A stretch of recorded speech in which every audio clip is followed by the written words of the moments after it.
Hello दोस्तों, आप लोग कैसे हैं। उम्मीद करती हूँ आप लोग अच्छे होंगे और अपनी पढ़ाई अच्छे से कर रहे होंगे। आप सभी का आपके अपने चैनल रिद्धिका हिंदी एकेडमी में स्वागत है, वंदन है, अभिनंदन है। दोस्तों, आप सभी जानते हैं हम अपने इस चैनल पे तैयारी करते हैं हिंदी की उच्च स्तरीय प्रतियोगी परीक्षाओं की, TGT, PGT, net, JRF, assistant professor. उसी के अंतर्गत हम प्रश्नोत्तरी कर रहे थे दोस्तों, जिसमें हम जीडीसी का 2020 का प्रश्नोत्तरी लिए हैं। आइए, और हमने अब तक कुल 50 प्रश्नों को हल कर लिया है, जो चैनल पर प्लेलिस्ट में उपलब्ध है दोस्तों। आइए आज चलते हैं 51 नंबर के प्रश्न में और देखते हैं प्रश्नों का नेचर, प्रश्न कहाँ से पूछे जा रहे हैं, किन किन पोर्शन पे हमें विशेष ध्यान देने की ज़रूरत है। आइए, पहला प्रश्न है, देखिए और समझने का प्रयास कीजिए। निम्नलिखित में एक शब्द योग रूढ़ी कोटिका है। अब योग रूढ़ कोटिका, ठीक है। अब आप बताएंगे रेलगाड़ी, रसोई घर, डाक खाना, जलज। तो आप जहाँ पे भी तोड़ेंगे ना, रेल और गाड़ी दो शब्द मिला हुआ है, रसोई घर मिला है, डाक खाना मिला, ये जलज। जलज को आप तोड़ेंगे ना तो फिर ये क्या होगा, ये टूटेगा नहीं, बल्कि ये जलज क्या है, ये एक योग रूढ़ शब्द है। कैसा शब्द है, योग रूढ़ शब्द है। जलज मतलब कि ये किसी विशेष चीज के लिए जाना जाता है, ठीक है, योग रूढ़ है। बाकी ये दोनों क्या हैं, मिले हुए हैं। तो इसका आंसर होगा डी। जलज शब्द योग रूढ़ कोटिका है। योग रूढ़ उन शब्दों को कहा जाता है जो यौगिक तो है किंतु सामान्य अर्थ को न प्रकट कर किसी विशेष अर्थ को, जिसका जो है कि जिक्र हमने ऊपर किया, योग रूढ़ शब्द कहलाते हैं। जैसे जलज, दशानन, आप जानते हैं दशानन रावण, जलज, ठीक है। और जल में ज का मतलब होता है जन्मा, और जल में जन्मा, जल, जल धन ज, जलज, ठीक है। जल में जन्मा, ज का अर्थ है जन्म लेना या उत्पन्न होना। जल में उत्पन्न होने वाला सामान्य अर्थ प्रचलित न होकर जल का अर्थ रूढ़ हो जाता है, जलज। इसे क्या कहते हैं, योग रूढ़ शब्द कहते हैं। चलिए आगे चलते हैं, देखते हैं। योग रूढ़ शब्द का निर्माण दो या दो से अधिक अवयव शब्दों या खंडों के द्वारा होता है। ये शब्द किसी विशेष अर्थ के वाचन होते हैं। योग रूढ़ का शब्दार्थ इस प्रकार किया जा सकता है कि योग धन रूढ़, ठीक है। योग का अर्थ एक से अधिक अवयव द्वारा निर्मित यौगिक के समान होना, जबकि रूढ़ का अर्थ किसी विशिष्ट अर्थ का वाचन रूढ़ होता है, ठीक है। चलिए अब हम चलेंगे नीचे, दूसरे प्रश्न को देखने का प्रयास कीजिए, फटाफट प्रश्नों का उत्तर दीजिए। यहाँ पे प्रश्न क्या कह रहा है, निम्नलिखित में से सही युग्म का चयन कीजिए। 420% यशपाल, चंदन महाशय रागे राघव, रांगेय राघव, डॉक्टर कृष्णचंद्र, मंगला उपेंद्रनाथ अस्क, ठीक है। तो यहाँ पे पूछ रहा है सही युग्म। सबसे पहले प्रश्न को अच्छे से पढ़ना पड़ेगा। यदि आप प्रश्न पढ़ने में जल्दबाजी किए तो फिर आप फिसल जाएंगे, अच्छे मतलब कि आंसर तक पढ़ने में मुश्किल हो जाती है, ठीक है। ध्यान दीजिए। अभी आप सभी जानते हैं कि ये मंगला उपेंद्रनाथ अस्क का क्या है, बताइए। एकांकी है, ठीक है, एकांकी।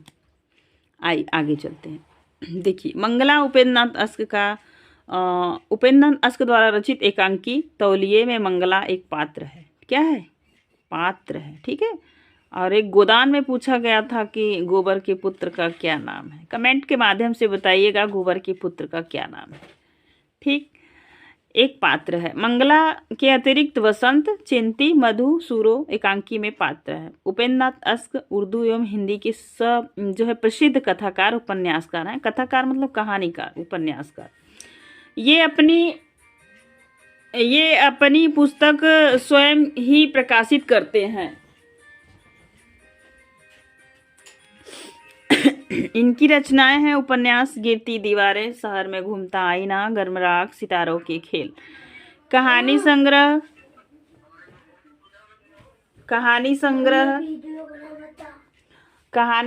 इनकी जो भी है वो कौन कौन सी है।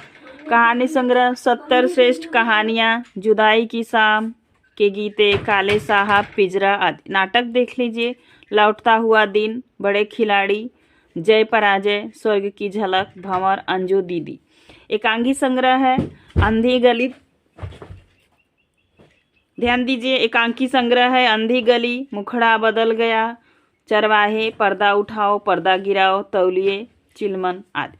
काव्य है इनका, आप देख लीजिए एक एक नज़र में काव्य इनका। एक दिन आकाश ने कहा प्रातः प्रदीप, दीप जलेगा, बरगद की बेटी उर्मिया आदि। ठीक है, चलिए आगे चलते हैं और नेक्स्ट प्रश्न को देखने का प्रयास करते हैं। ध्यान दीजिए,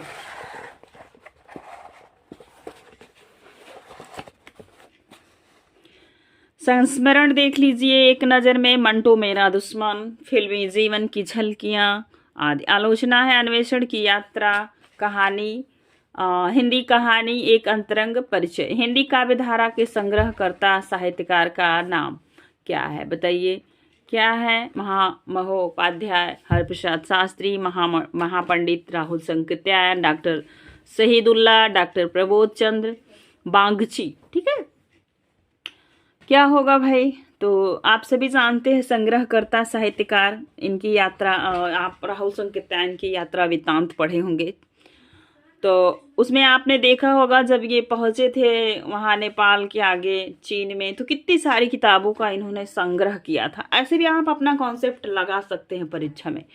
ठीक है, तो आप सभी जानते हैं कि किसकी रचना है ये? संग्रहकर्ता साहित्यकार का नाम क्या है? तो ये है महामहिम पंडित राहुल संकृत्यायन।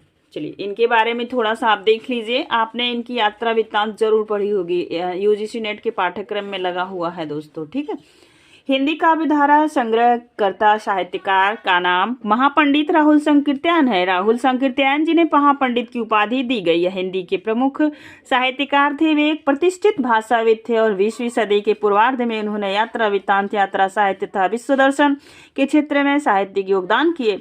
वह हिंदी यात्रा साहित्य के पितामह कहे जाते हैं। बौद्ध धर्म एवं उनका शोध हिंदी साहित्य के लिए युगांतकारी माना जाता है, जिनके लिए उन्होंने तिब्बत से लेकर श्रीलंका तक का भ्रमण किया। इसके अलावा उन्होंने मध्य एशिया तथा कांग्रेस भ्रमण पर भी यात्रा वृत्तांत लिखे, जो साहित्यिक दृष्टि से बहुत महत्वपूर्ण है। आगे चलते हैं नेक्स्ट प्रश्न में। प्रश्नों को आप अच्छे से देखने का प्रयास कीजिए। 54 नंबर का प्रश्न है, निम्नलिखित में से एक कृति आत्मकथा नहीं है? सहचर और समय, अग्निसेतु, यौवन के द्वार, मेरे 7 जन्म। तो आप सभी जानते हैं ये आत्मकथा नहीं है, पूछा जा रहा है, प्रश्न कर रहे हैं आत्मकथा नहीं है। तो ये है सहचर के द्वार भी है, यौवन के द्वार पर है, सहचर के समय और मेरे 7 जन्म। ये क्या है? दोनों आत्मकथाएं हैं तीनों। अग्निसेतु क्या है? आप लोग बताइए। ये आत्मकथा नहीं है, ये क्या है? जीवनी है। किसकी जीवनी है पूछा जाएगा। ये आगे चलते हैं, देखने का प्रयास करते हैं फटाक से। अग्निसेतु आत्मकथा नहीं बल्कि बृष्टचंद्र शर्मा द्वारा लिखित जीवनी है, जिसका प्रकाशन 1976 ईस्वी में हुआ। दूसरी पॉइंट देख लीजिए, किसी महत्वपूर्ण व्यक्ति के जीवन का संपूर्ण विवरण क्रमबद्ध रूप में महत्वपूर्ण घटनाओं के माध्यम से जब किसी लेखक द्वारा प्रस्तुत किया जाता है तो उस रचना को जीवनी कहा जाता है। आत्मकथा में जहां लेखक स्वयं अपने जीवन की कथा लिखता है, वहीं जीवनी में किसी अन्य महान व्यक्ति के जीवन की घटनाओं का वर्णन करता है। हिंदी के एक आत्मकथा और जीवनी को यही थोड़ा सा समझ लीजिए। आत्मकथा व्यक्ति स्वयं लिखता है, जीवनी लिखना उतना आसान नहीं होता। ठीक है, जबकि दूसरे के बारे में हम जीवनी लिखते हैं तो उनके बारे में रिसर्च करना होता है, लोगों से बातचीत करनी होती है, वहां जाना होता है, उन सब चीजों को इकट्ठा करना होता है, फिर आप जीवनी लिखते हैं। लेकिन आत्मकथा लेखक या कोई भी व्यक्ति अपना स्वयं का लिख सकता है, जिसमें किसी प्रकार की कोई दिक्कत नहीं होती, और वो भी टर्निंग पॉइंट ही लिखता है आत्मकथा में। ये नहीं सारी जिंदगी के हम वृत्तांत लिख दें। ठीक है, अब आप मुझे उम्मीद है कि आप आत्मकथा जीवनी को समझ गए होंगे। चलिए आगे चलते हैं। हिंदी के प्रथम जीवनीकार गोपाल शर्मा शास्त्री माने जाते हैं। उन्होंने दयानंद दिग्विजय की प्रथम जीवनी का वर्णन किया है। साहित्य में आत्मकथा किसी लेखक द्वारा अपने ही जीवन का वर्णन करने वाली कथा को कहते हैं। अब देखिए यहाँ पे स्पष्ट हो गया। यह संस्मरण से मिलती जुलती लेकिन भिन्न है। संस्मरण में लेखक अपने आसपास की समाज परिस्थितियों व अन्य घटनाओं के बारे में लिखता है, वहीं आत्मकथा में केंद्र लेखक स्वयं होता है। सहचर है समय रामदरस मिश्र की आत्मकथा है, यौवन के द्वार पर देवराज उपाध्याय की आत्मकथा है, तथा मेरे 7 जन्म हंसराज सरहद की रचना है। तो दोस्तों इन्हें तीनों को नोट करिएगा। सरहद के समय रामदरस मिश्र आत्मकथा है, यौवन के पारद्वार देवराज उपाध्याय की है, और मेरे 7 जन्म हंसराज रहबर की रचना है। ठीक है, नेक्स्ट चलेंगे। एक एक प्रश्न और लीजिए फटाक से। बिहारी का गागर में सागर भरने का जो गुण इतना प्रसिद्ध है वह बहुत कुछ रूढ़ि की स्थापना से ही संभव हुआ। यह कथन किस लेखक का है? तो बताइए आप लोग। तो हजारी प्रसाद द्विवेदी, रामचंद्र शुक्ल, गुलाब राय और श्याम सुंदर दास। तो आप सभी जानते हैं इसके आंसर हो जाएंगे रामचंद्र शुक्ल। आइए चलते हैं नेक्स्ट प्रश्न पे, और आप प्रश्नों का नेचर अच्छे से समझ पा रहे होंगे। चलिए देखिए,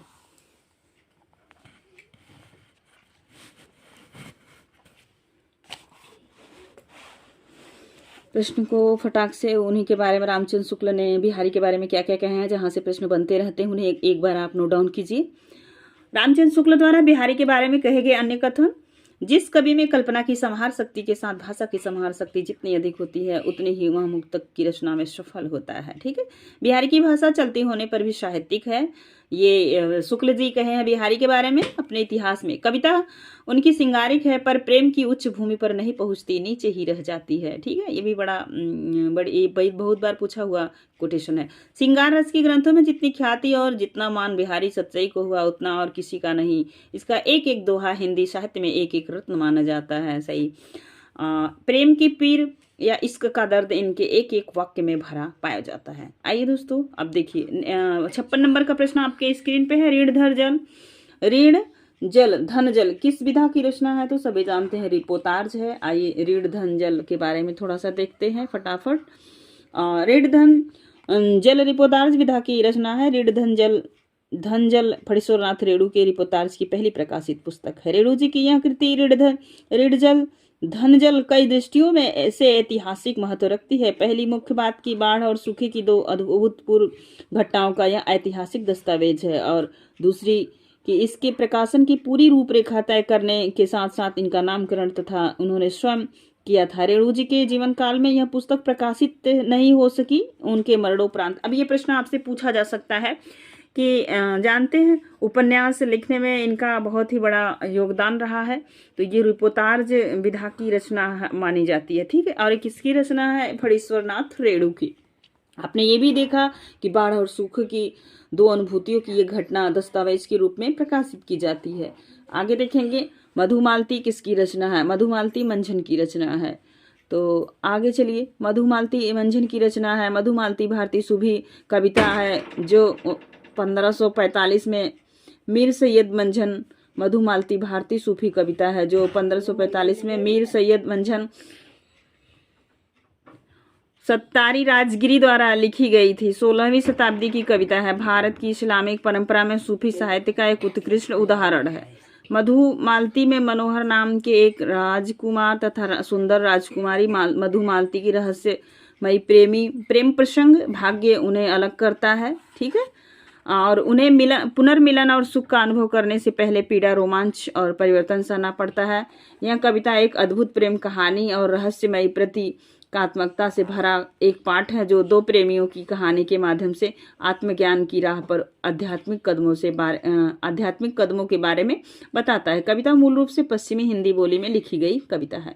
तो आप सभी जानते हैं मंझन की जो कविता मधुमालती है उसके बारे में, ये मनोहर और राजकुमार। तो ये आप जब आचार्य रामचंद्र शुक्ल की किताब को पढ़ेंगे ना तो ये प्रश्न आपको आसानी से समझ में आ जाएगा। चलिए नेक्स्ट प्रश्न 58 नंबर का प्रश्न आपके स्क्रीन पे है।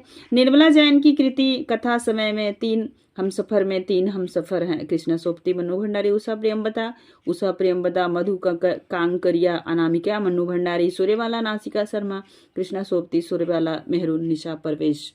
तो ये भी प्रश्न बहुत ही मजेदार है।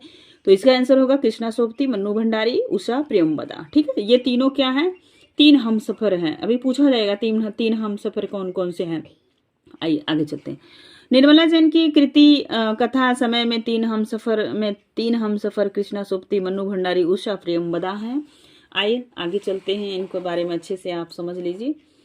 रचनाएं देखिए, निर्मला जैन की अन्य प्रमुख रचना आलोचना विधा में कथा समय में तीन हम सफर, कविता का प्रतिसंसार, पाश्चात्य साहित्य चिंतन, हिंदी आलोचना की 20वीं सदी, आधुनिक हिंदी काव्य रूप और संरचना, रस सिद्धांत और सौंदर्य शास्त्र, आधुनिक साहित्य मूल्य और मूल्यांकन, आधुनिक हिंदी काव्य में रूप रूप विधाएं आदि। अनुवाद है आप इनका देखिएगा। उदात्त के विषय में बांग्ला साहित्य का इतिहास, समाजवादी साहित्य, विकास की समस्याएं, भारत की खोज तथा साहित्य का समाजशास्त्री चिंतन। संपादन में देखिए इनकी नोट कीजिएगा।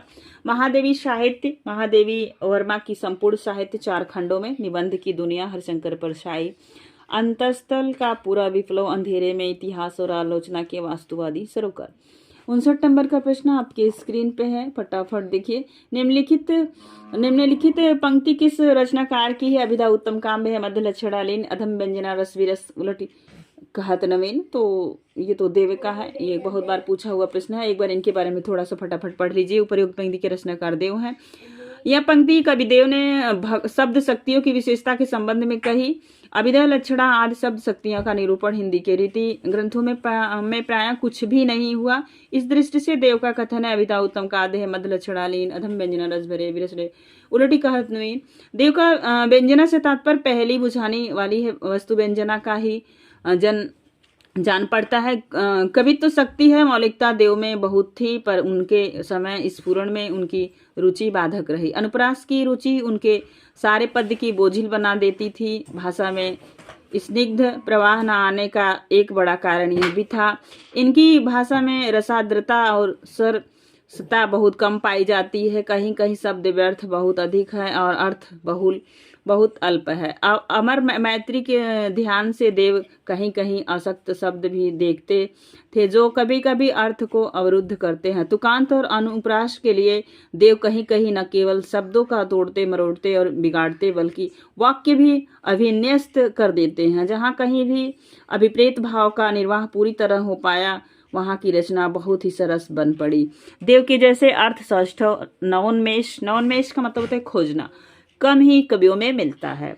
आइए दोस्तों आगे चलते हैं। नेक्स्ट पर 60 नंबर का प्रश्न है, चतुर्सेन शास्त्री की यादों की परछाइयां किस कथेतर गद्य विधा के अंतर्गत आती है? तो यात्रा वृत्तांत, जीवनी, डायरी, आत्मकथा। तो सभी जानते हैं आत्मकथा है।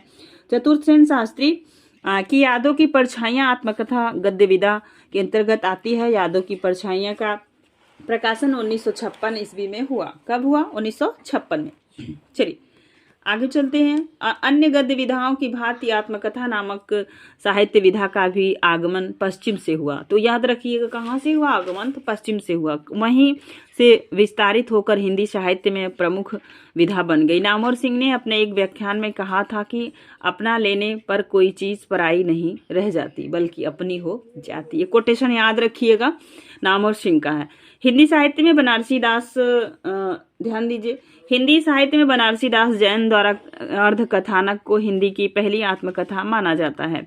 इसकी रचना सन 1641 में हुई। आचार्य रामचंद्र शुक्ल ने इसे निर्विवाद रूप से हिंदी साहित्य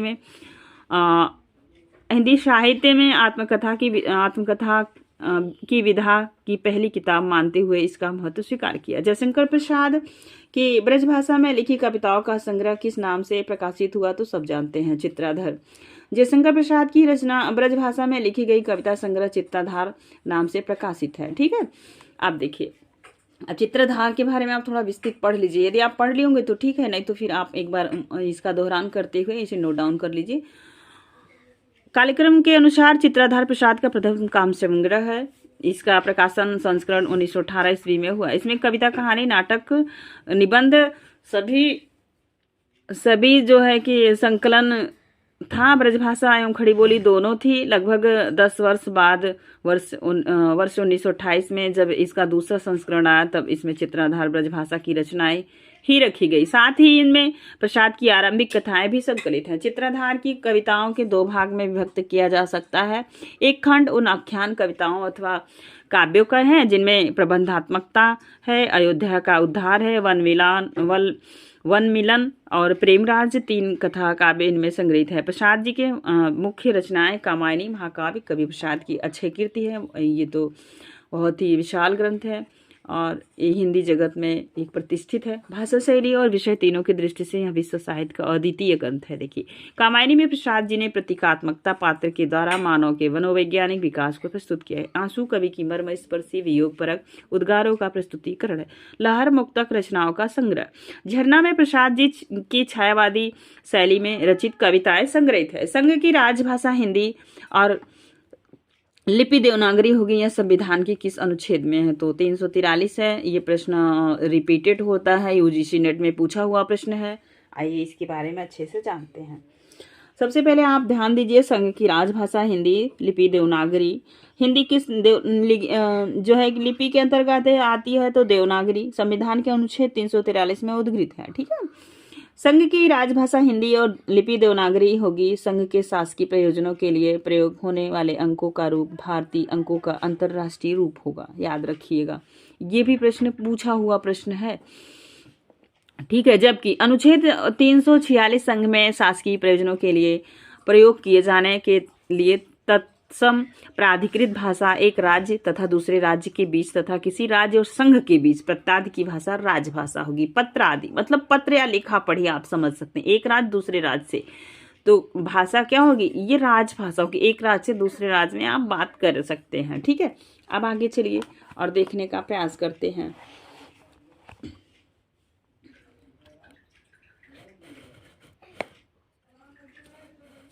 देखिए, ठीक है, ये यहाँ पे फटाक से देख लीजिए। अनुच्छेद 347 हिंदी राज्य की जनसंख्या के किसी भाग द्वारा बोली जाने वाली भाषा के संबंध में विशेष उपबंध है। जैसा किसी राज्य की जनसंख्या का पर्याप्त भाग यह चाहता है कि उसके द्वारा बोली जाने वाली भाषा को राज्य द्वारा मान्यता दी जाए, तो वह निर्देश दे सके कि ऐसी भाषा को भी उस राज्य में सर्वत्र या उसके किसी भाग में ऐसे प्रयोजन के लिए जो वह विनिर्दिष्ट करे शासकीय मान्यता दी जाए। अनुच्छेद 348 क्या कहता है? उच्चतम न्यायालय और उच्च न्यायालयों के अधिनियमों, विधेयकों आदि के लिए प्रयोग की जाने वाली भाषा के संबंध में जैसे पूर्वगामी उपबंधों में किसी बात के होते हुए भी जब तक संसद किसी द्वारा उपबंध न करें तब तक उच्चतम न्यायालय और किसी उच्च न्यायालय में सभी प्रकार कार्यवाहियाँ क्या होंगी? अंग्रेजी भाषा में होंगी। ध्यान दीजिएगा आप लोग, और यहाँ पे ध्यान दीजिए। राहुल संकीर्त्यायन ने हिंदी साहित्य के आदिकाल को किस नाम से संबोधित किया? तो सभी जानते हैं, सिद्ध सामंत काल। बहुत बार पूछा प्रश्न है। राहुल संकीर्त्यायन ने हिंदी साहित्य के आदिकाल को सिद्ध सामंत काल से संबोधित किया। भक्ति काल और आधुनिक काल के संबंध में विद्वानों में अधिक मतभेद नहीं है। ठीक है। केवल वीरगाथा काल और रीति काल के नाम को लेकर कुछ आलोचकों का आपत्ति है।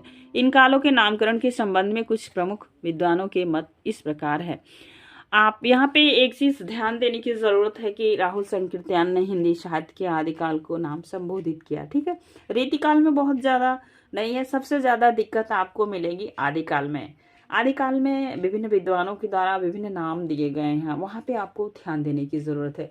और रीतिकाल के लिए तो बस मतलब आप रामचंद्र शुक्ला जी ने जो पिछली बार 2021 की परीक्षा में टीजीटी में पूछा हुआ प्रश्न था ना कि यह किसने कहा, तो उसमें महावीर प्रसाद द्विवेदी भी दिया था और शुक्ल भी। तो शुक्ल जी ने कहा था कि आप रीतिकाल कह सकते हैं, तो महावीर प्रसाद द्विवेदी जी ने कह दिया। इसी में बच्चे कंफ्यूज हो गए।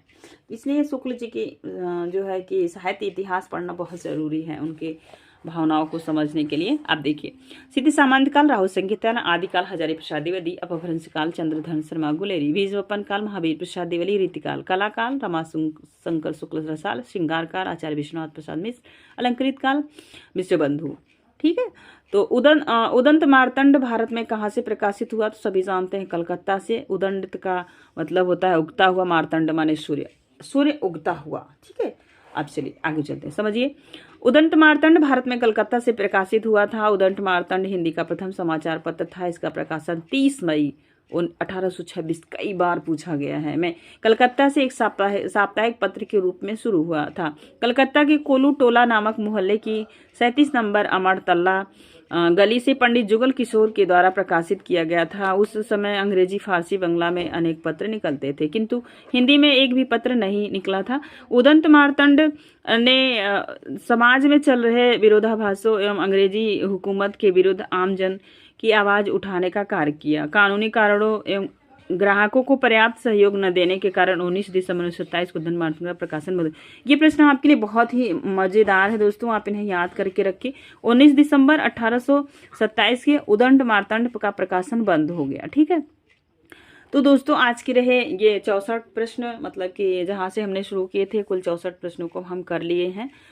और नेक्स्ट वीडियो में मिलेंगे इसके आगे के प्रश्नों को लेकर। और इस वीडियो के माध्यम मतलब मेरे कहने का मतलब है कि इस वीडियो के बारे में आपका क्या राय है, कमेंट सेक्शन में कमेंट अवश्य करें। अगर कोई कमियां हैं उसे